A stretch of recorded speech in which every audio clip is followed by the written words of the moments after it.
왜 그녀는 당신을 존중하지 않을까요? 이 질문은 많은 남성들의 마음속 깊은 곳에서 끊임없이 울려 퍼지는 고통스러운 메아리입니다. 당신은 그녀를 위해 모든 것을 했습니다. 그녀가 원하는 것은 무엇이든 해주었고, 그녀의 기분을 맞추기 위해 자신을 희생했으며 갈등을 피하기 위해 언제나 양보했습니다. 그런데도 그녀의 눈빛에서는 존경이 아닌 실망이 보이고, 그녀의 목소리에서는 감사가 아닌 짜증이 묻어납니다. 이것이 바로 현대 남성들이 직면한 가장 큰 역설입니다. 더 많이 줄수록, 더 많이 희생할수록, 더 많이 맞춰줄수록 오히려 존중받지 못하는 현실.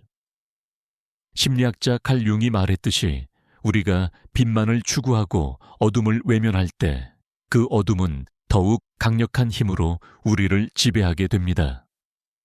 많은 남성들이 자신의 내면에 존재하는 어두운 면을 인정하지 않고 오직 착한 남자, 배려하는 남자, 이해하는 남자가 되려고만 합니다. 하지만 이런 노력이 오히려 존중받지 못하는 결과를 가져온다는 사실을 깨닫지 못합니다. 한국 사회에서 자란 많은 남성들은 어머니로부터 착하게 살아야 한다. 남에게 피해를 주면 안 된다. 양보하는 것이 미덕이다. 라는 메시지를 받으며 자랐습니다. 이런 가르침 자체는 잘못된 것이 아닙니다. 하지만 문제는 이런 가르침이 자신의 진정한 욕구와 경계를 무시하게 만들 때 발생합니다. 융의 관점에서 보면 이는 자신의 그림자를 철저히 억압하는 행위입니다.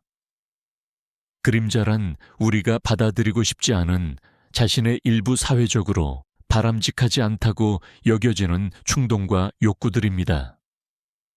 그런데 여기서 놀라운 사실이 하나 있습니다.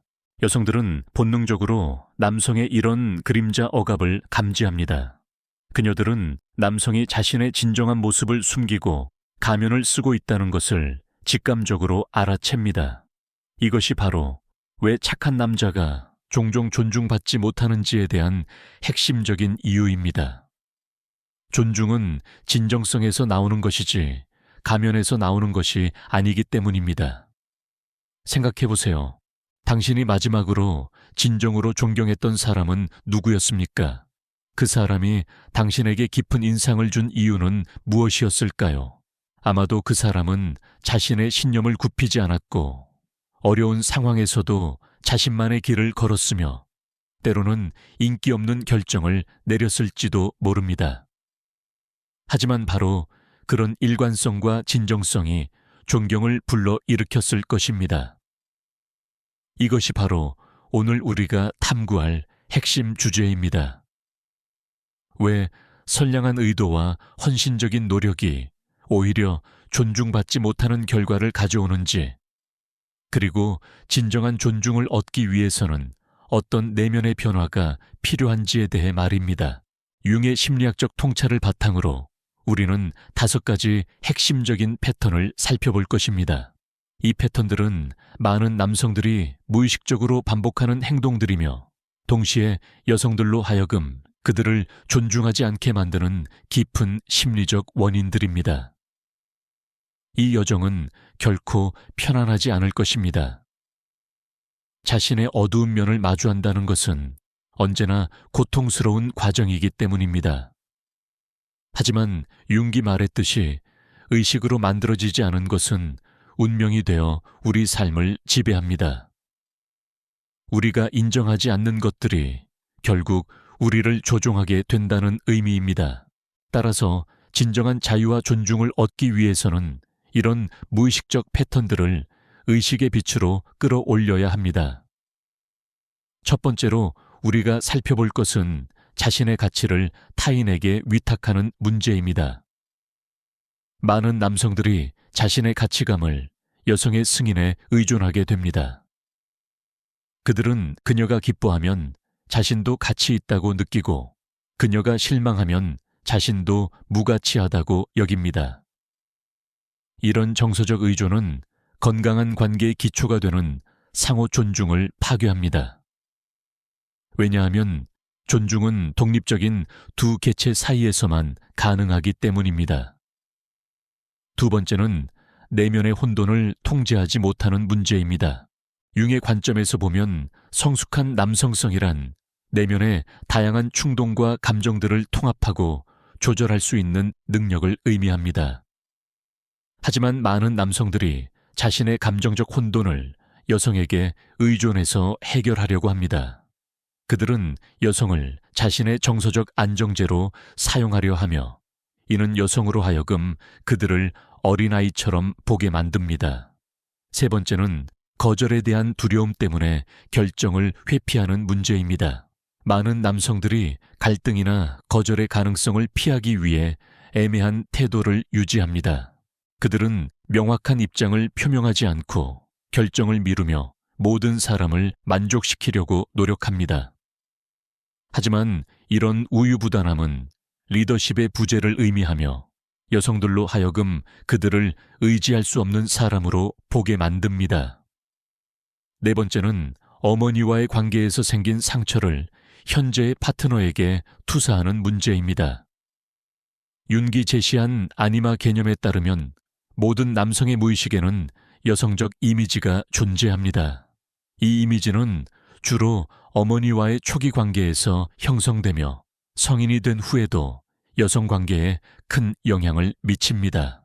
문제는 이런 투사가 현실의 여성을 왜곡해서 보게 만들고 건강한 관계 형성을 방해한다는 것입니다. 다섯 번째는 자신만의 사명과 목적을 포기하고 관계의 모든 것을 거는 문제입니다. 많은 남성들이 연애나 결혼 후에 자신의 꿈과 목표를 포기하고 오직 파트너를 위한 삶을 살려고 합니다. 하지만 융의 개성화 이론에 따르면 개인의 성장과 자아 실현은 결코 포기할 수 없는 인생의 핵심 과제입니다. 이를 포기한 남성은 결국 자신의 생명력을 잃게 되고 이는 여성에게도 매력적이지 않습니다. 이 다섯 가지 패턴들은 모두 하나의 공통점을 가지고 있습니다. 바로 자신의 진정한 모습을 숨기고 가면을 쓰고 있다는 것입니다. 윤기 말한 페르소나, 즉 사회적 가면을 진짜 자신으로 착각하고 있는 것입니다. 하지만 진정한 존중은 가면이 아닌 진정성에서 나옵니다. 여성들은 본능적으로 이를 감지하며 가면 뒤에 숨은 약함과 두려움을 알아챕니다. 그렇다면 해결책은 무엇일까요? 그것은 융기 말한 그림자 작업을 통해 자신의 전체성을 회복하는 것입니다. 자신이 거부해온 어두운 면들을 인정하고 통합하는 과정을 통해 우리는 비로소 진정한 개성화의 길을 걸을 수 있습니다. 이는 착한 사람이 되기를 포기하라는 뜻이 아닙니다. 오히려 성과 악빛과 어둠 강함과 약함을 모두 포함한 완전한 인간이 되라는 의미입니다. 이제 이 여정을 함께 시작해 보겠습니다. 각각의 패턴을 자세히 살펴보고 그것이 어떻게 형성되었는지, 왜 존중받지 못하는 결과를 가져오는지, 그리고 어떻게 변화할 수 있는지에 대해 깊이 탐구해 보겠습니다. 첫 번째, 존중받지 못하는 이유는 자신의 가치를 상대방에게 완전히 위탁하는 것입니다. 이는 현대 한국 사회에서 특히 흔하게 볼 수 있는 현상으로 많은 남성들이 자신의 자존감과 가치감을 여성의 반응과 승인에 전적으로 의존하게 되는 문제입니다. 융의 관점에서 보면 이런 현상은 개인이 자신의 내적 중심을 상실했음을 의미합니다. 건강한 개인은 자신만의 가치 체계와 자존감의 근원을 내부에 가지고 있어야 합니다. 하지만 많은 남성들이 어린 시절부터 외부의 승인을 통해서만 자신의 가치를 확인하는 패턴을 학습하게 됩니다. 한국의 전통적인 가정 환경에서 남자아이들은 종종 어머니의 기대와 승인에 과도하게 의존하며 자라납니다. 엄마가 기뻐하면 나는 좋은 아이다. 엄마가 실망하면 나는 나쁜 아이다. 라는 패턴이 무의식에 깊이 각인됩니다. 이런 패턴은 성인이 된 후에도 지속되어 연인이나 배우자와의 관계에서 재현됩니다. 예를 들어 김 씨라는 30대 남성을 생각해 봅시다. 그는 매일 아침 여자친구의 기분을 살피는 것으로 하루를 시작합니다. 그녀가 밝은 표정이면 김 씨도 하루 종일 기분이 좋고, 그녀가 시무룩하면 김 씨는 불안해하며 자신이 무엇을 잘못했는지 고민합니다. 그의 하루 일정 의사결정, 심지어 기분까지도 모두 여자친구의 상태에 따라 좌우됩니다. 이런 패턴의 문제는 여러 가지입니다. 첫째, 이는 진정한 관계가 아닌 의존 관계를 만듭니다. 김 씨는 여자친구를 독립적인 개체로 존중하는 것이 아니라 자신의 자존감을 공급해주는 도구로 여기게 됩니다. 둘째, 이는 여성에게 과도한 책임감을 부과합니다. 그녀는 자신의 모든 감정 표현이 상대방의 기분에 직접적인 영향을 미친다는 것을 알게 되고, 이는 그녀를 질식시킵니다. 셋째, 이런 의존적 태도는 남성 자신의 개성화 과정을 방해합니다. 윤기 말한 개성화란 자신만의 고유한 개성을 발달시키고 내적 전체성을 달성하는 과정입니다. 하지만 외부 승인에 의존하는 사람은 자신만의 내적 나침반을 개발할 수 없습니다. 그들은 항상 다른 사람의 반응을 보고 자신의 방향을 결정하기 때문입니다. 이런 패턴이 어떻게 존중받지 못하는 결과를 가져오는지 살펴보겠습니다. 여성들은 본능적으로 남성의 이런 의존적 태도를 감지합니다. 그들은 상대방이 자신에게 과도하게 의존하고 있다는 것을 느끼고, 이는 매력보다는 부담으로 다가옵니다.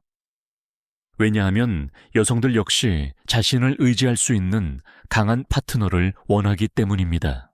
또한 이런 의존적 태도는 예측 가능하고 지루함을 만듭니다. 상대방이 항상 자신의 기분에 맞춰 행동한다면 그 관계에는 긴장감이나 도전이 없습니다.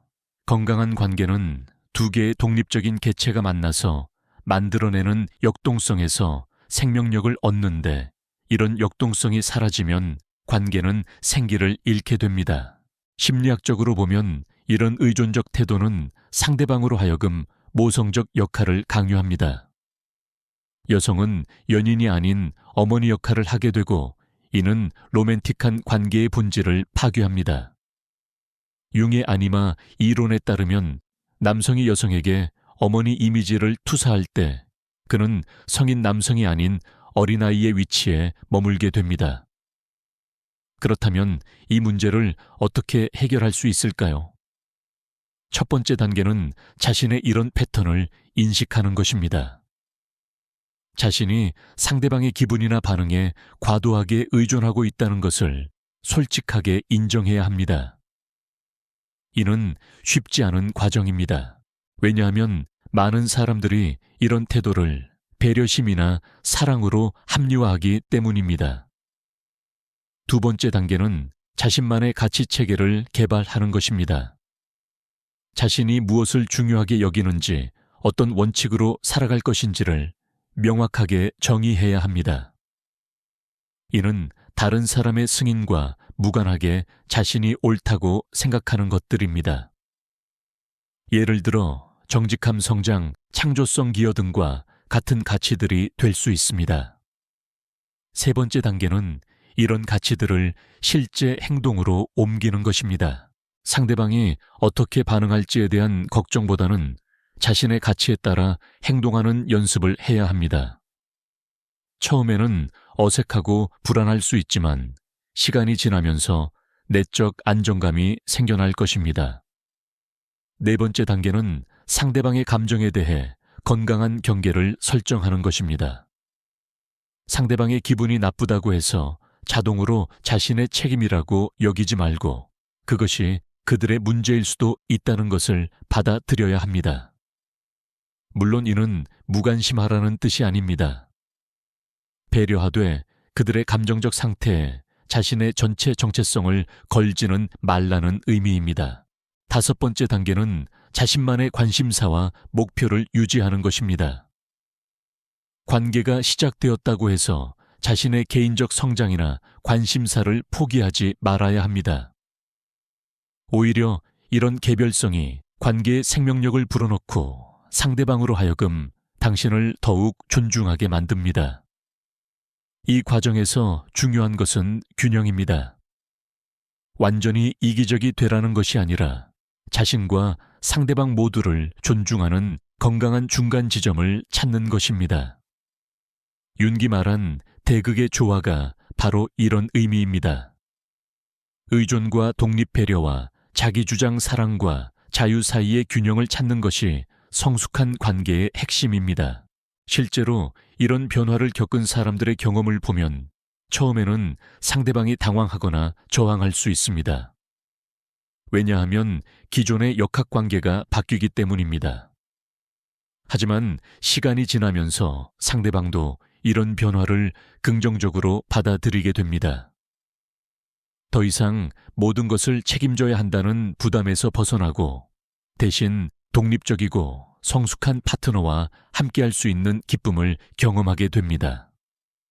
한국 사회의 맥락에서 보면 이런 변화는 특히 중요합니다. 전통적으로 한국 남성들은 가족을 위해 자신을 희생하는 것을 미덕으로 여겨왔습니다. 하지만 현대의 여성들은 더 이상 일방적인 희생을 원하지 않습니다. 그들은 상호 존중에 기반한 평등한 관계를 원하며 이를 위해서는 남성도 자신만의 정체성과 가치를 가져야 합니다. 또한 이런 변화는 단순히 연애나 결혼 관계에만 적용되는 것이 아닙니다. 직장에서도 친구 관계에서도 모든 인간관계에서 동일한 원리가 적용됩니다. 자신의 가치를 외부에 의존하지 않고 내부에서 찾는 사람이 결국 더 많은 존중을 받게 됩니다. 융의 말을 빌리면 다른 사람이 우리를 어떻게 생각하는지는 우리가 통제할 수 없지만 우리가 누구인지는 우리가 결정할 수 있습니다. 진정한 자존감은 다른 사람의 승인에서 오는 것이 아니라 자신만의 가치와 원칙을 일관되게 살아가는 것에서 나옵니다. 이런 관점에서 보면 첫 번째 존중받지 못하는 이유인 가치 위탁의 문제는 결국 자기 자신과의 관계 문제입니다. 다른 사람을 제대로 사랑하고 존중받기 위해서는 먼저 자기 자신을 사랑하고 존중해야 합니다. 이는 이기적인 자기애가 아니라 건강한 자기 돌봄과 자기 인식을 의미합니다. 두 번째로 살펴볼 존중받지 못하는 이유는 내면의 혼돈을 통제하지 못하고 이를 타인에게 의존해서 해결하려고 하는 것입니다. 이는 융기 말한 그림자의 영역과 깊은 관련이 있으며 특히 현대 남성들이 자신의 감정적 복잡성을 다루는 방식과 직결됩니다. 융에 따르면 성숙한 개인이란 자신의 내면에 존재하는 다양한 충동 감정 욕구들을 인식하고 이를 건설적으로 통합할 수 있는 사람입니다.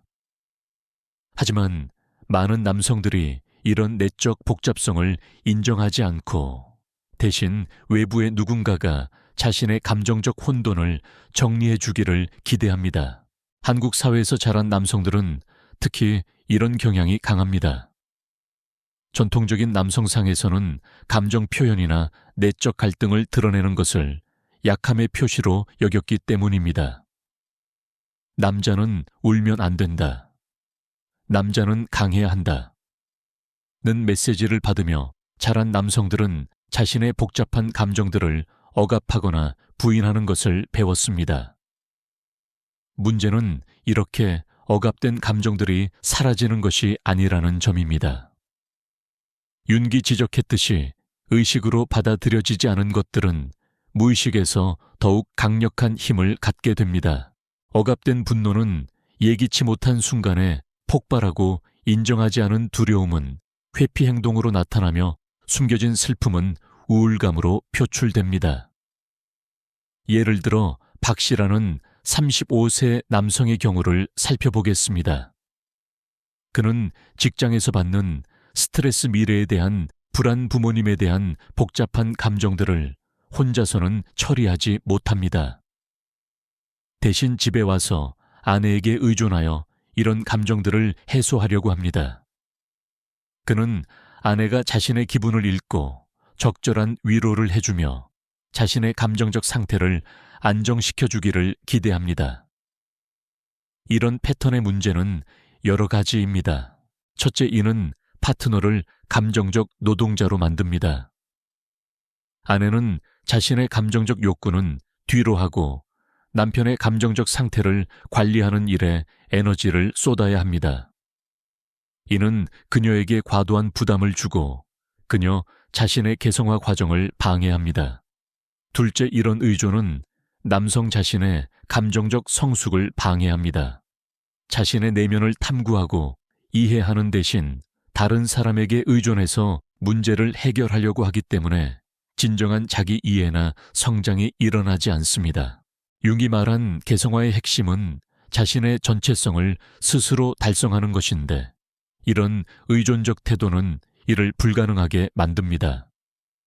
셋째, 이는 관계의 불균형을 만듭니다. 한 사람은 계속 주는 역할을, 다른 사람은 계속 받는 역할을 하게 되면서 진정한 상호성이 사라집니다. 건강한 관계는 서로가 서로에게 기여하고 배우는 관계인데 일방적인 감정적 의존은 이런 균형을 파괴합니다. 넷째, 이런 패턴은 여성으로 하여금 남성을 어린아이로 보게 만듭니다. 자신의 감정을 스스로 다루지 못하고 다른 사람에게 의존하는 모습은 성인 남성이 아닌 보살핌이 필요한 아이의 모습과 유사하기 때문입니다. 이는 로맨틱한 관계에서 매력을 감소시키고 존경심을 약화시킵니다. 융의 관점에서 보면 이 문제의 근본 원인은 그림자와의 대면을 회피하는 것입니다. 그림자란 우리가 인정하기 싫어하는 자신의 어두운 면들입니다. 분노, 두려움, 질투, 슬픔, 약함 등의 감정들이 여기에 포함됩니다. 많은 남성들이 이런 감정들을 남성답지 못하다고 여기며 억압하지만 실제로는 이런 감정들도 인간의 자연스러운 일부입니다. 문제는 이런 감정들을 억압할 때 그것들이 건설적으로 활용될 수 없다는 점입니다. 예를 들어 분노는 제대로 인식되고 처리될 때 강력한 동기부여와 변화의 에너지가 될 수 있습니다. 하지만 억압된 분노는 파괴적인 형태로만 표출됩니다. 두려움 역시 마찬가지입니다. 인정하고 이해할 때는 현명한 주의력과 준비의 동력이 되지만 부인할 때는 회피와 무력감만을 가져옵니다. 그렇다면 이 문제를 어떻게 해결할 수 있을까요? 첫 번째는 자신의 감정적 복잡성을 인정하는 것입니다. 남성도 복잡하고 다층적인 감정을 가진 존재라는 것을 받아들여야 합니다. 이는 약함이 아니라 인간다움의 표현입니다. 두 번째는 감정을 인식하고 명명하는 연습을 하는 것입니다. 많은 남성들이 자신의 감정을 좋다 아니면 나쁘다로만 구분하지만 실제로는 훨씬 더 섬세한 구분이 가능합니다. 분노, 실망, 좌절, 불안, 슬픔, 외로움, 기대, 희망 등등 다양한 감정들을 정확하게 인식하는 것이 첫 단계입니다. 세 번째는 이런 감정들을 건설적으로 처리하는 방법을 배우는 것입니다. 이는 혼자서도 할 수 있는 일입니다. 명상, 일기 쓰기, 운동, 창작 활동 등을 통해 감정을 처리하고 통합하는 능력을 기를 수 있습니다. 윤기 강조한 적극적 상상법이나 꿈 분석도 이런 목적에 유용한 도구들입니다. 네 번째는 전문적인 도움을 받는 것을 고려하는 것입니다. 심리 상담이나 치료는 약함의 표시가 아니라 자기 성장을 위한 투자입니다. 특히 어린 시절의 트라우마나 깊은 상처가 있는 경우 전문가의 도움 없이는 해결하기 어려울 수 있습니다.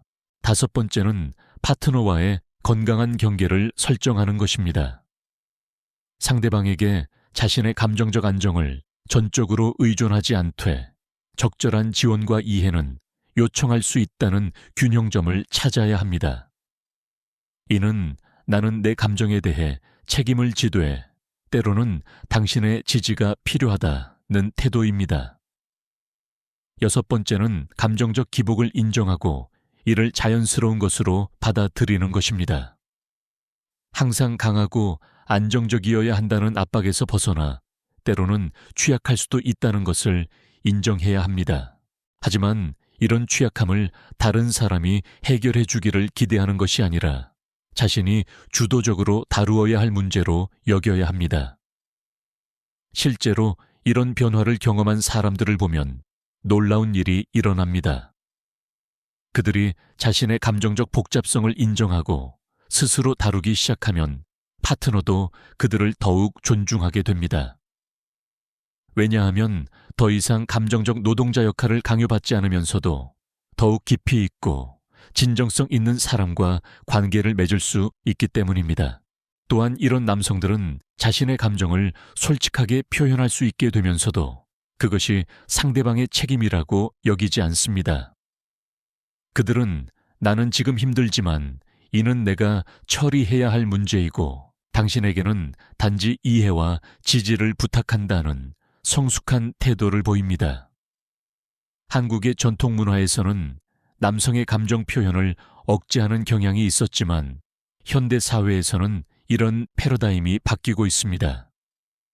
진정한 남성성이란 감정을 억압하는 것이 아니라 감정을 인정하되 건설적으로 다루는 능력에 있다는 인식이 확산되고 있습니다.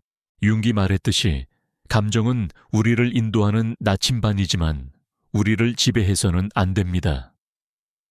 감정을 인정하고 이해하되 그것에 휘둘리지 않고 현명하게 활용하는 것이 성숙한 인간의 특징입니다.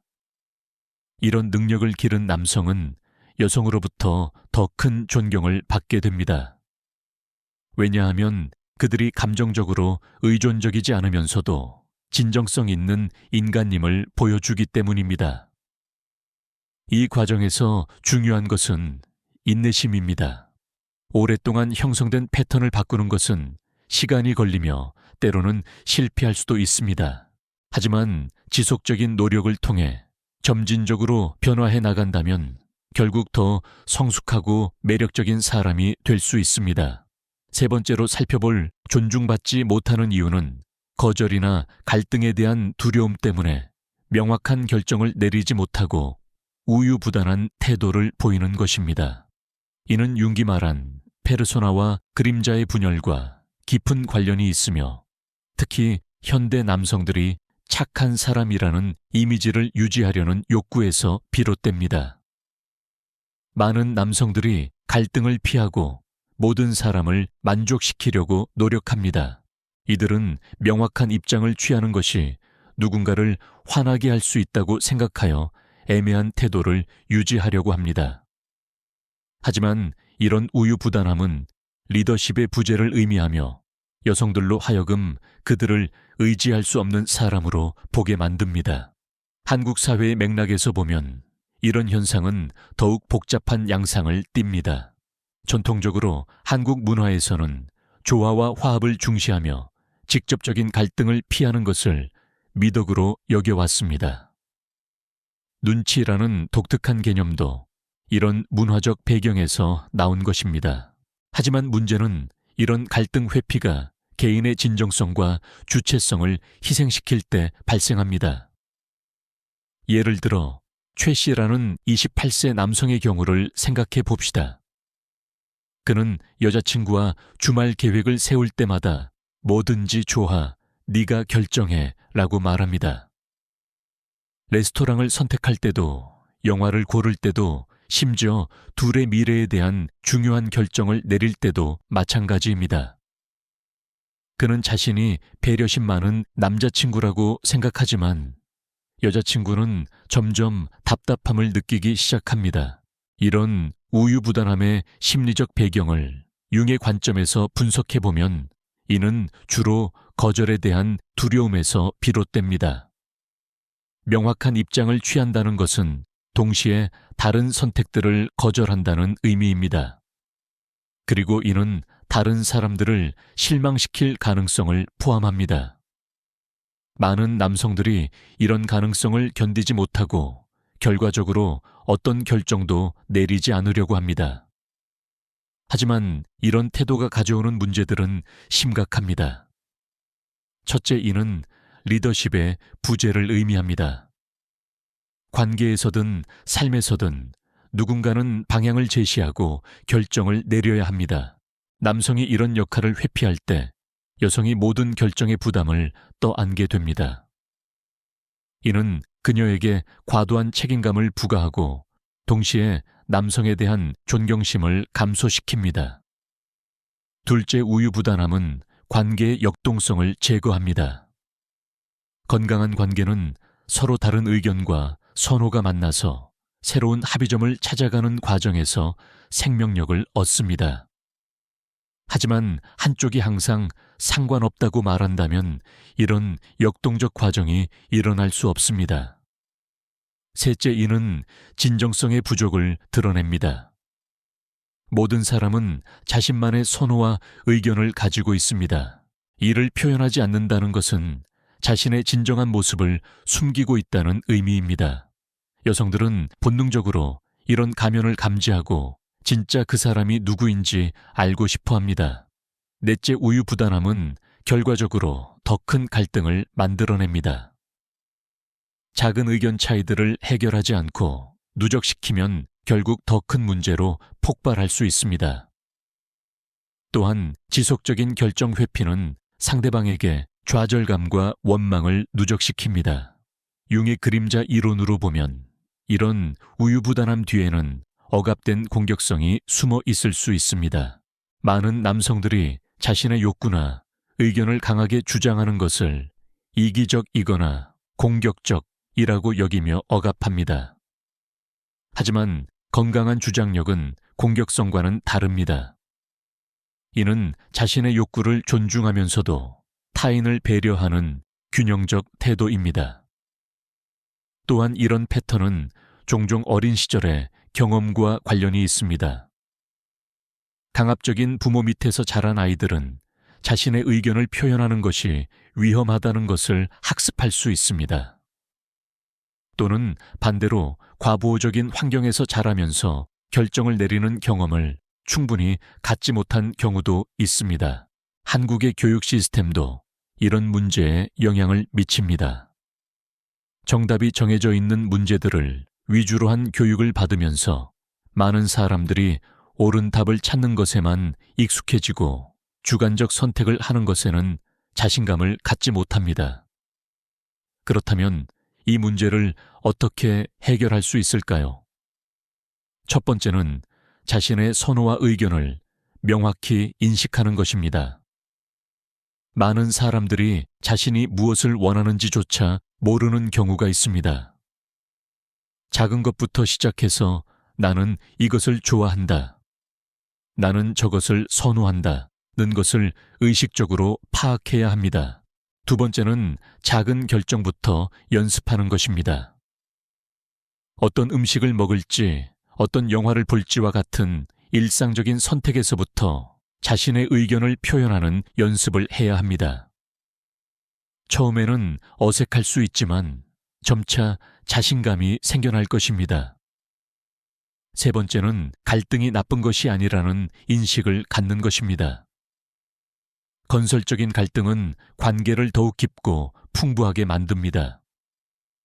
서로 다른 의견을 나누고 조율해가는 과정에서 진정한 이해와 친밀감이 생겨납니다. 네 번째는 완벽한 결정은 없다는 것을 받아들이는 것입니다. 모든 선택에는 장단점이 있으며 모든 사람을 만족시킬 수 있는 결정은 존재하지 않습니다. 최선의 결정을 내리되 결과에 대해서는 책임감 있게 대처하는 태도가 필요합니다. 다섯 번째는 거절당하는 것을 두려워하지 않는 연습을 하는 것입니다. 거절은 개인적인 공격이 아니라 단순히 의견의 차이일 수 있습니다. 거절당했다고 해서 자신의 가치가 떨어지는 것은 아닙니다. 여섯 번째는 리더십을 발휘하는 연습을 하는 것입니다. 이는 독재적으로 모든 것을 결정한다는 의미가 아니라 방향을 제시하고 결정 과정을 이끌어간다는 의미입니다. 우리 이런 선택지들이 있는데 어떻게 생각해? 라는 식으로 대화를 주도할 수 있습니다. 일곱 번째는 자신의 가치관에 기반한 결정을 내리는 것입니다. 다른 사람들이 어떻게 생각할지보다는 자신이 중요하게 여기는 가치에 따라 판단하는 습관을 길러야 합니다. 실제로 이런 변화를 경험한 사람들을 보면 처음에는 주변 사람들이 놀라기도 합니다. 항상 수능적이었던 사람이 갑자기 자신의 의견을 표현하기 시작하면 일시적인 마찰이 생길 수 있습니다. 하지만 시간이 지나면서 사람들은 이런 변화를 긍정적으로 받아들이게 됩니다. 특히 파트너의 경우 처음에는 당황할 수 있지만 곧 안도감을 느끼게 됩니다. 더 이상 모든 결정을 혼자 내려야 한다는 부담에서 벗어나고 대신 의견을 나누고 함께 결정할 수 있는 파트너를 갖게 되기 때문입니다. 또한 이런 변화는 자신감의 증가로 이어집니다. 자신의 의견을 표현하고 결정을 내리는 경험이 쌓이면서 삶의 다른 영역에서도 더욱 주도적이고 적극적인 태도를 갖게 됩니다. 한국 사회의 맥락에서 보면 이런 변화는 특히 젊은 세대에게 중요합니다. 과거의 위계적이고 수능적인 문화에서 벗어나 개인의 주체성과 창의성이 중시되는 시대로 변화하고 있기 때문입니다. 이런 시대적 변화에 적응하기 위해서도 명확한 의사결정 능력은 필수적입니다. 윤기 말했듯이 당신이 무의식을 의식으로 만들지 않으면 그것이 당신의 삶을 좌우할 것이고 당신은 그것을 운명이라고 부를 것입니다. 우유부단함도 마찬가지입니다. 이를 의식적으로 인식하고 변화시키지 않으면 평생 결정을 회피하며 살아가게 됩니다. 따라서 세 번째 존중받지 못하는 이유인 우유부단함을 극복하는 것은 단순히 관계 개선을 위한 것이 아닙니다. 이는 자신의 삶을 주도적으로 살아가고 진정한 자유와 성숙을 달성하기 위한 필수적인 과정입니다. 네 번째로 살펴볼 존중받지 못하는 이유는 어머니와의 관계에서 생긴 미해결된 감정들을 현재의 파트너에게 투사하는 것입니다. 이는 윤기 제시한 아니마 개념과 직접적으로 연관되며 특히 한국의 강한 모성 문화와 밀접한 관련이 있습니다.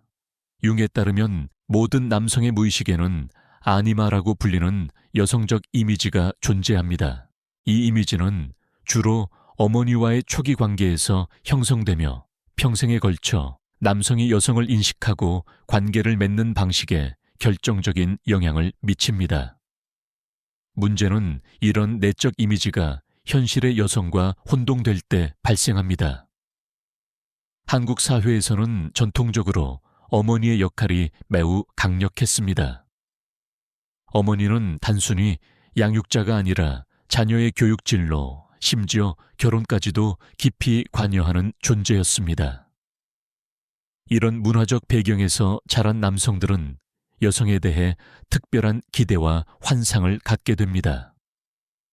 예를 들어 이 씨라는 32세 남성의 경우를 살펴보겠습니다.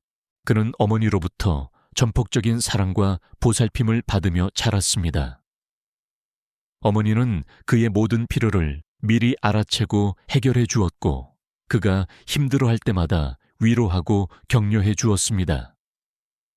이런 경험을 통해 그는 무의식적으로 여성이라면 당연히 나를 무조건적으로 사랑하고 보살펴 주어야 한다는 기대를 형성했습니다. 성인이 된 후 연인을 만날 때 이 씨는 무의식적으로 어머니에게서 받았던 것과 같은 무조건적인 사랑과 돌봄을 기대합니다. 그는 연인이 자신의 기분을 알아채고 자신이 원하는 것을 미리 준비해주며 자신이 힘들 때 어머니처럼 위로해 주기를 바랍니다. 하지만 현실의 여성은 어머니가 아닙니다. 그녀들도 자신만의 욕구와 한계가 있는 독립적인 개체입니다. 이런 투사가 만드는 문제들은 여러 가지입니다. 첫째, 이는 현실의 여성을 있는 그대로 보지 못하게 만듭니다. 남성은 파트너를 독립적인 개인으로 인식하는 대신 자신의 내적 어머니 이미지를 투사해서 봅니다. 이는 진정한 관계 형성을 방해합니다. 둘째, 이런 기대는 여성에게 불가능한 역할을 요구합니다. 연인이나 배우자는 어머니와는 다른 관계입니다. 어머니와 자식의 관계는 기본적으로 비대칭적이고 일방적인 돌봄을 전제로 하지만 성인 간의 관계는 상호적이고 평등해야 합니다. 셋째, 이는 남성 자신의 성숙을 방해합니다. 계속해서 어머니 같은 돌봄을 찾는 남성은 진정한 독립성과 성인다움을 발달시킬 수 없습니다. 그들은 심리적으로 어머니에게 의존하는 아들의 위치에 머물러 있습니다. 넷째, 이런 투사는 종종 분노와 실망으로 이어집니다. 현실의 여성이 내적 어머니 이미지에 부합하지 않을 때 남성은 배신감을 느끼고 화를 냅니다. 왜 그녀는 나를 이해해주지 않는가? 왜 그녀는 내가 원하는 것을 알아채지 못하는가? 라는 불만이 생겨납니다. 한국의 문화적 맥락에서 보면 이런 현상은 더욱 복잡한 양상을 띱니다. 전통적인 한국 사회에서 아들은 특별한 위치를 차지했고 어머니들은 아들에게 특별한 애정과 관심을 쏟았습니다. 이런 문화적 배경에서 자란 남성들은 여성으로부터 특별한 대우를 받는 것이 당연하다고 여길 수 있습니다. 또한 한국의 교육 열풍도 이런 문제를 심화시킵니다. 많은 어머니들이 자녀의 교육을 위해 모든 것을 희생하면서 아들은 자신을 위해 희생하는 여성의 모습을 당연하게 여기게 됩니다. 이는 성인이 된 후에도 여성이 자신을 위해 희생해야 한다는 무의식적 기대로 이어집니다. 융의 관점에서 보면 이 문제의 해결책은 아니마의 의식화입니다. 자신이 여성에게 투사하고 있는 내적 이미지를 의식적으로 인식하고 이를 현실의 여성과 구분하는 것입니다. 이는 쉽지 않은 과정이지만 성숙한 관계를 위해서는 반드시 필요합니다. 첫 번째 단계는 자신의 어머니와의 관계를 객관적으로 돌아보는 것입니다. 어떤 패턴의 관계였는지, 어떤 기대와 충족이 있었는지를 파악해야 합니다. 이때 중요한 것은 어머니를 비난하는 것이 아니라 단순히 그 관계의 특성을 이해하는 것입니다. 두 번째 단계는 현재 파트너에게 어떤 기대를 하고 있는지 솔직하게 검토하는 것입니다.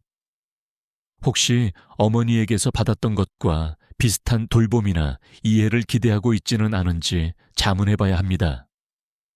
세 번째 단계는 파트너를 독립적인 개체로 인식하는 연습을 하는 것입니다. 그녀도 자신만의 욕구 감정 한계를 가진 사람이라는 것을 받아들여야 합니다.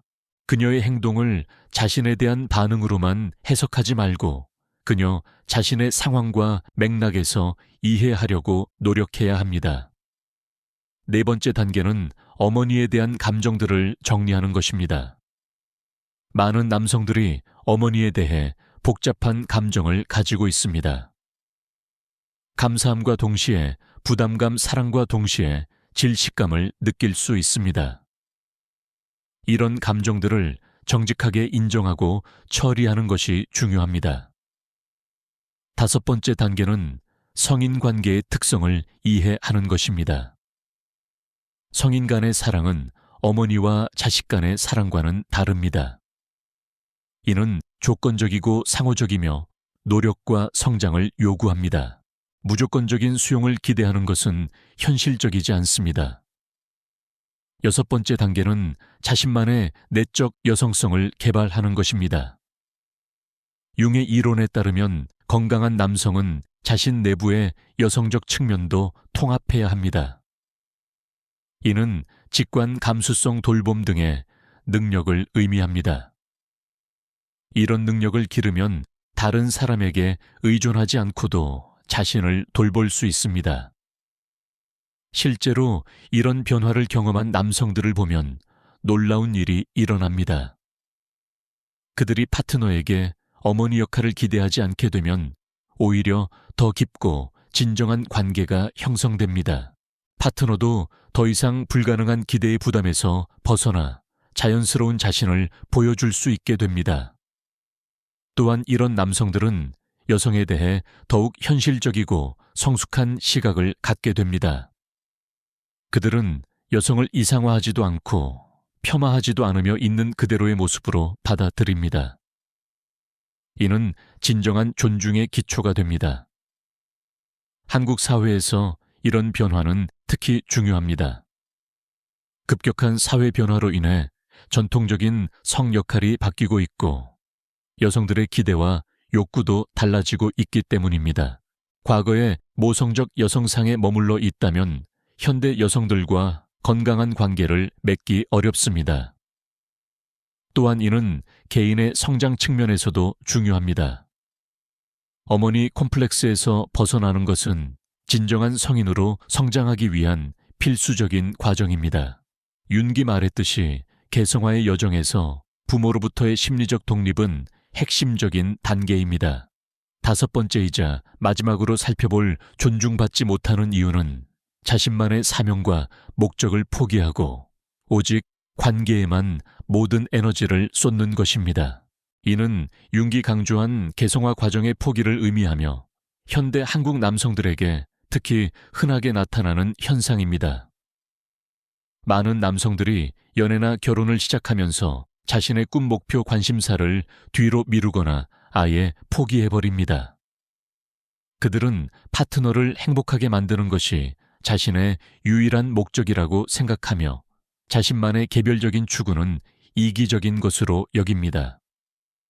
하지만 이런 태도는 역설적으로 관계를 파괴하고 존중을 잃게 만듭니다. 융의 개성화 이론에 따르면 모든 개인은 자신만의 고유한 잠재력을 실현해야 할 내적 욕구를 가지고 있습니다. 이는 단순히 개인적 욕심이 아니라 인간의 근본적인 존재 욕구입니다. 이 욕구를 무시하고 억압할 때 개인은 점차 생명력을 잃고 활력이 없는 상태가 됩니다. 한국 사회의 문화적 맥락에서 보면 이런 현상은 더욱 복잡한 배경을 가집니다. 전통적으로 한국 문화에서는 개인의 희생을 통한 가족이나 공동체에 대한 헌신을 미덕으로 여겨왔습니다. 특히 남성들은 가족을 위해 자신의 개인적 욕구를 포기하는 것이 책임감 있는 행동이라고 교육받았습니다. 예를 들어 정 씨라는 29세 남성의 경우를 살펴보겠습니다. 그는 대학 시절 음악에 대한 열정이 있었고 작곡가가 되는 꿈을 가지고 있었습니다. 하지만 여자친구와 진지한 관계가 시작되면서 그는 음악은 취미로 만족해야 한다고 생각하게 되었습니다. 안정적인 직장을 구하고 모든 여가 시간을 여자친구와 보내며 자신의 음악적 추구는 점차 뒤로 밀려났습니다. 처음에는 여자친구도 이런 헌신을 고마워했습니다. 하지만 시간이 지나면서 그녀는 정 씨에게서 처음에 느꼈던 매력이 사라지고 있음을 느끼기 시작했습니다. 열정적이고 꿈을 가진 남자였던 그가 점차 밋밋하고 예측 가능한 사람이 되어가고 있었기 때문입니다. 이런 패턴이 만드는 문제들은 여러 가지입니다. 첫째, 이는 개인의 정체성을 약화시킵니다. 자신만의 목표와 추구가 없는 사람은 결국 다른 사람의 부속품이 되고 맙니다. 이는 독립적인 개체로서의 매력을 감소시킵니다. 둘째, 이는 관계의 불균형을 만듭니다. 한 사람은 모든 것을 포기하고 상대방에게 집중하는 반면 상대방은 이런 희생을 당연하게 여기거나 부담스러워할 수 있습니다. 건강한 관계는 서로가 개별적인 삶을 유지하면서도 함께 성장하는 관계입니다. 셋째, 이는 장기적으로 원망과 좌절을 만듭니다. 자신의 꿈을 포기한 사람은 나중에 그 책임을 상대방에게 돌릴 가능성이 높습니다. 너 때문에 내 꿈을 포기했다는 원망이 생겨날 수 있습니다. 넷째, 이는 개인의 성장을 멈추게 합니다. 도전하지 않고 안전지대에만 머물러 있는 사람은 계속해서 성장하고 발전하는 사람에 비해 매력이 떨어집니다. 여성들은 본능적으로 성장하고 발전하는 남성에게 끌립니다. 다섯째, 이는 자존감의 문제를 만듭니다. 자신만의 성취나 만족이 없는 사람은 결국 모든 가치감을 관계에서 찾으려고 하게 됩니다. 이는 앞서 논의한 첫 번째 문제와도 연결됩니다. 융의 관점에서 보면 이 문제의 근본 원인은 개성화에 대한 잘못된 이해입니다. 많은 사람들이 개성화를 이기적인 것으로 여기고 관계를 위해서는 이를 포기해야 한다고 생각합니다. 하지만 실제로는 정반대입니다. 진정한 개성화를 추구하는 사람만이 건강한 관계를 맺을 수 있습니다. 왜냐하면 자신만의 길을 걷는 사람은 다른 사람에게 의존하지 않으면서도 풍부한 내적 자원을 가지고 있기 때문입니다. 그들은 관계에서 주는 것이 많고 동시에 상대방의 성장도 지지할 수 있습니다. 그렇다면 이 문제를 어떻게 해결할 수 있을까요? 첫 번째는 자신만의 사명을 명확히 하는 것입니다. 관계와 무관하게 자신이 이루고 싶은 것, 되고 싶은 사람, 기여하고 싶은 분야가 무엇인지 깊이 생각해 봐야 합니다. 두 번째는 이런 사명을 관계와 대립하는 것으로 보지 않는 것입니다. 건강한 관계에서는 서로의 개별적 추구를 지지하고 격려합니다. 파트너에게 자신의 꿈과 목표를 솔직하게 나누고 그들의 지지를 구하는 것이 필요합니다. 세 번째는 시간 관리에 균형을 맞추는 것입니다. 관계에 투자하는 시간과 개인적 성장에 투자하는 시간을 적절히 배분해야 합니다.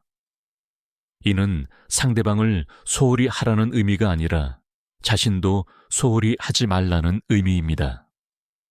네 번째는 작은 것부터 시작하는 것입니다.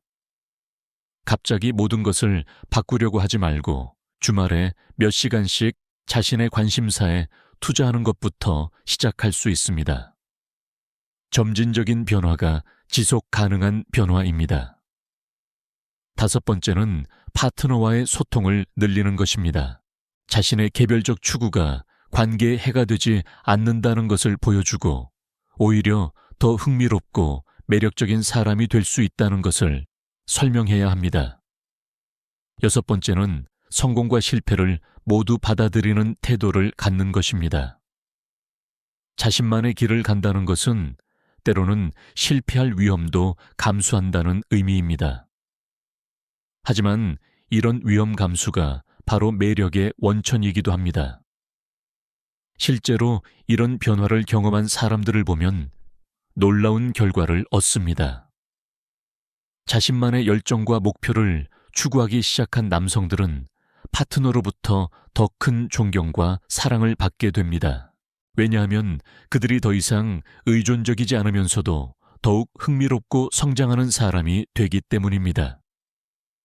또한 이런 남성들은 관계에서도 더 많은 것을 줄 수 있게 됩니다. 자신만의 성취와 만족이 있는 사람은 관계에서도 여유롭고 관대할 수 있습니다. 그들은 상대방에게 과도하게 의존하지 않으면서도 진정한 사랑과 지지를 제공할 수 있습니다. 한국 사회의 맥락에서 보면 이런 변화는 특히 중요합니다. 급변하는 사회에서 개인의 전문성과 창의성이 점점 더 중요해지고 있고 여성들도 자신만의 커리어와 목표를 추구하는 경우가 많아지고 있기 때문입니다. 이런 시대에 자신만의 추구 없이 관계에만 의존하는 남성은 시대에 뒤떨어진 사람으로 보일 수 있습니다. 또한 이는 미래의 안정성 측면에서도 중요합니다. 관계는 변할 수 있지만 자신만의 능력과 열정은 평생의 자산입니다. 이런 자산을 포기하는 것은 장기적으로 현명하지 못한 선택입니다. 윤기 말했듯이 당신이 될 수 있는 사람이 되지 않으면 당신은 평생 불행할 것입니다. 자신만의 잠재력을 실현하지 않고 살아가는 것은 결국 자신뿐만 아니라 주변 사람들에게도 해가 됩니다. 따라서 5번째 존중받지 못하는 이유인 개별성의 포기는 단순히 관계 문제가 아니라 삶 전체의 문제입니다. 이를 해결하는 것은 더 나은 관계를 위한 것이면서 동시에 더 충만한 삶을 위한 것이기도 합니다. 지금까지 우리는 5가지 존중받지 못하는 이유들을 살펴보았습니다. 가치의 외부 위탁내면, 혼돈의 의존적 해결, 갈등 회피로 인한 우유부단함 어머니 이미지의 투사, 그리고 개별성의 포기. 이 모든 문제들은 하나의 공통된 뿌리를 가지고 있습니다. 바로 자신의 진정한 모습을 받아들이지 못하고 가면을 쓰고 살아가는 것입니다. 융기 말한 페르소나란 우리가 사회에 보여주는 가면입니다. 이 가면 자체는 나쁜 것이 아닙니다. 사회생활을 위해서는 어느 정도의 페르소나가 필요합니다. 문제는 이 가면을 진짜 자신으로 착각하거나 가면 뒤에 숨은 진정한 자신을 부인할 때 발생합니다. 많은 남성들이 착한 남자, 배려하는 남자, 이해심 많은 남자라는 페르소나를 만들고 이 이미지에 맞지 않는 자신의 모든 면들을 그림자로 밀어냅니다. 분노, 이기심, 욕망, 야심, 경쟁심 등의 감정들을 나쁜 것으로 여기고 억압합니다. 하지만 융기 지적했듯이 그림자는 제거될 수 없습니다. 억압된 그림자는 더욱 강력한 힘으로 무의식에서 작용하며 결국 우리의 행동을 왜곡시킵니다. 진정한 해결책은 그림자를 인정하고 통합하는 것입니다. 이는 나쁜 사람이 되라는 의미가 아닙니다. 오히려 완전한 인간이 되라는 의미입니다. 빛과 어둠, 선과 악, 강함과 약함을 모두 포함한 전체적인 인간이 되는 것이 융기 말한 개성화의 목표입니다.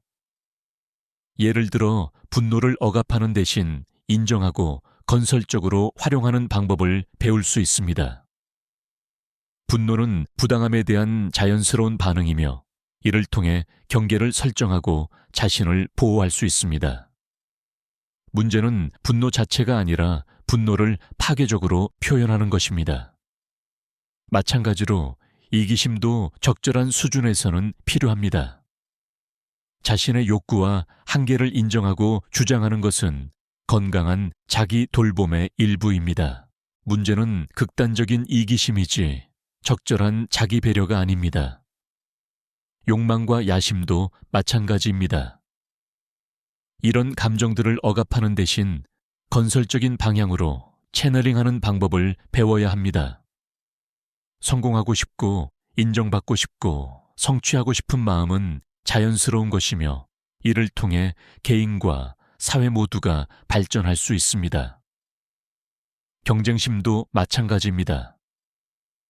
다른 사람과 경쟁하고 싶은 마음을 부인하는 대신 이를 자신의 성장과 발전의 동력으로 활용할 수 있습니다.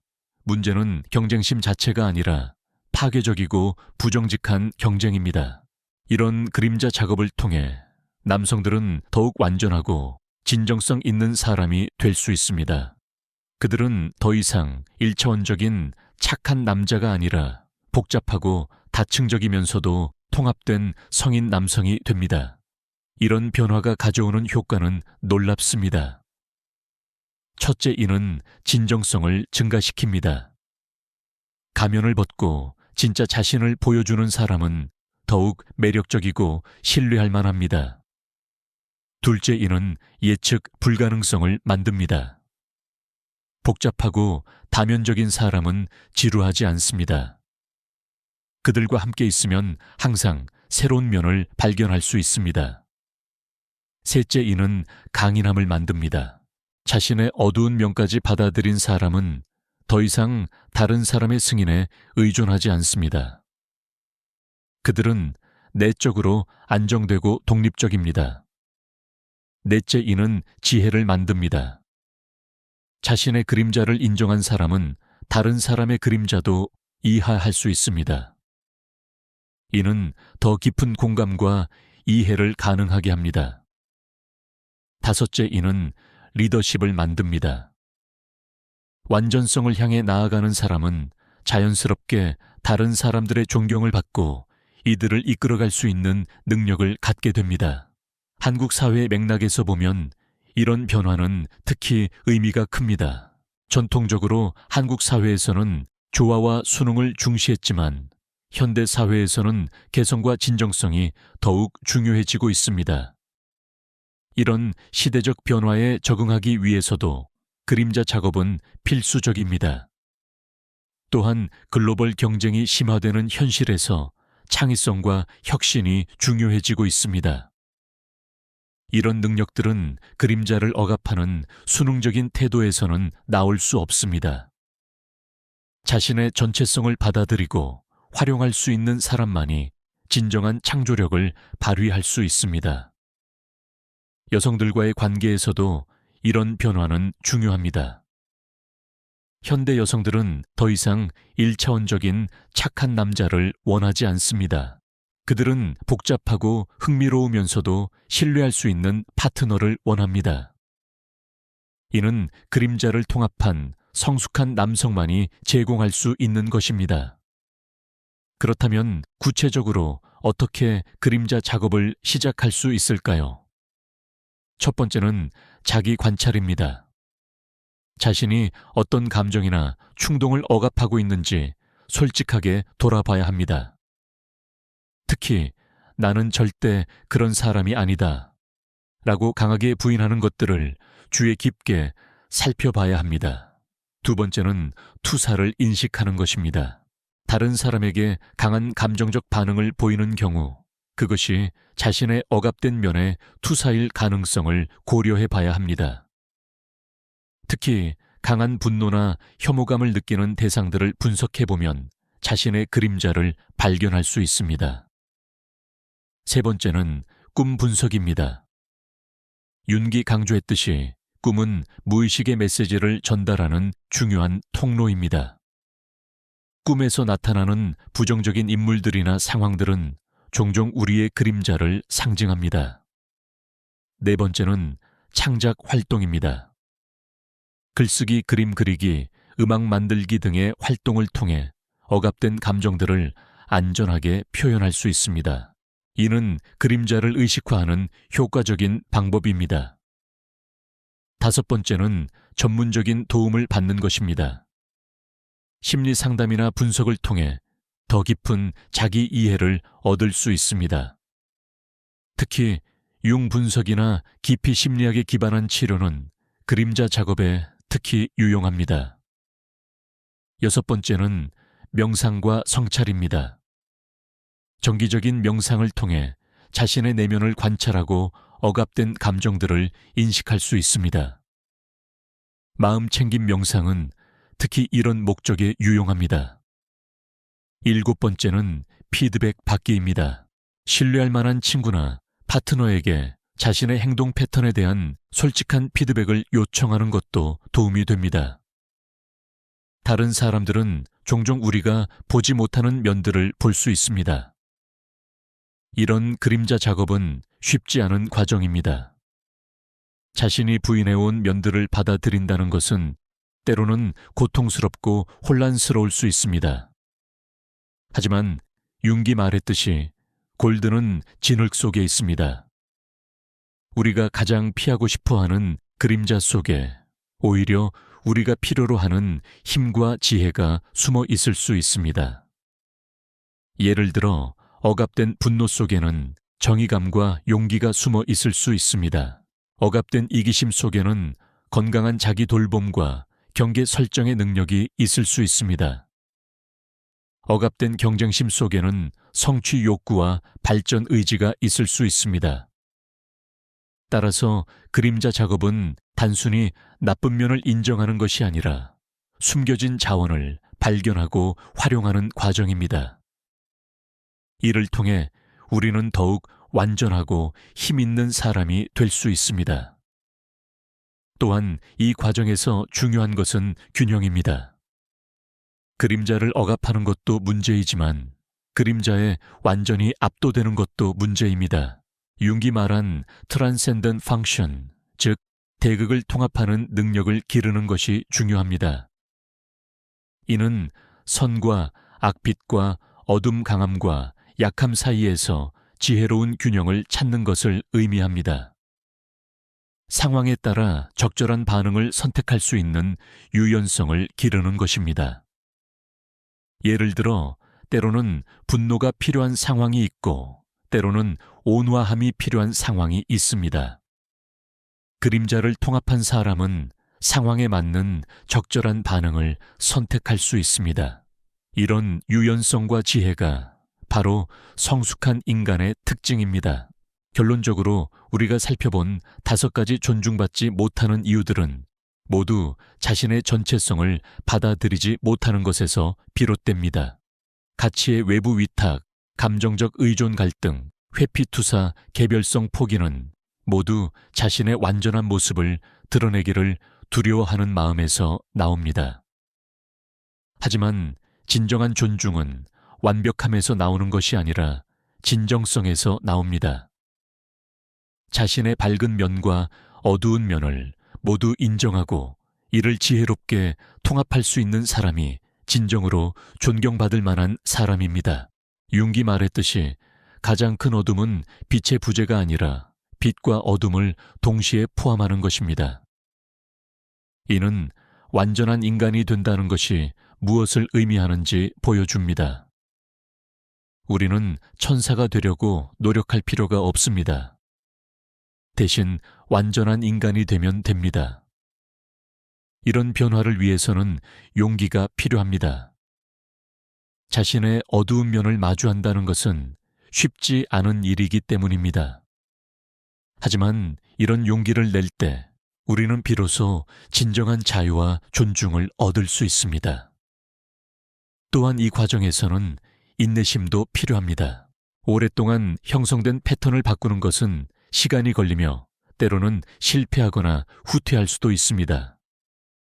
하지만 지속적인 노력을 통해 점진적으로 변화해 나간다면 결국 더 성숙하고 매력적인 사람이 될 수 있습니다.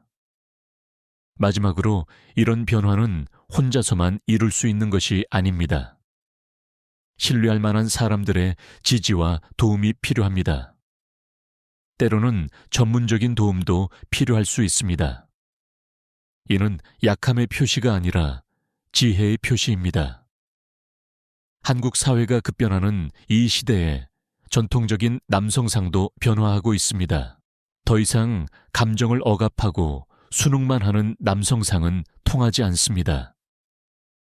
대신 진정성 있고 감정적으로 성숙하며 자신만의 길을 걸어가는 남성상이 요구되고 있습니다. 이런 시대적 요구에 부응하기 위해서도 그리고 더 나은 인간관계와 더 충만한 삶을 위해서도 우리는 용기를 내어 자신의 그림자와 마주해야 합니다. 그리고 그 어둠 속에서 빛을 찾아 더욱 완전하고 통합된 인간이 되어야 합니다. 윤기 우리에게 남긴 가장 중요한 메시지 중 하나는 이것입니다. 당신의 비전이 명확해질 때 당신은 자신의 마음을 들여다볼 수 있게 됩니다. 밖을 보는 사람은 꿈꾸고 안을 보는 사람은 깨어납니다. 우리가 진정으로 존중받고 사랑받기를 원한다면 먼저 자신의 내면을 들여다보고 그곳에서 진정한 자신을 발견해야 합니다. 그리고 그 진정한 자신을 용감하게 세상에 드러내야 합니다. 이것이 바로 개성화의 길이며 동시에 진정한 존중을 얻는 길입니다. 존중은 주어지는 것이 아니라 스스로 만들어가는 것입니다. 그리고 그 시작은 자기 자신을 존중하는 것에서 시작됩니다. 자신의 전체성을 받아들이고 자신만의 길을 걸어가며 진정한 자신이 되는 용기를 가질 때 우리는 비로소 다른 사람들로부터도 진정한 존중을 받을 수 있습니다. 이 여정은 쉽지 않을 것입니다. 하지만 그 끝에는 더 깊은 사랑, 더 진정한 관계, 그리고 더 충만한 삶이 기다리고 있습니다. 윤기 말했듯이 당신이 가장 두려워하는 동굴에 당신이 찾고 있는 보물이 있습니다. 용기를 내어 그 동굴로 들어가는 사람만이 진정한 보물을 찾을 수 있습니다.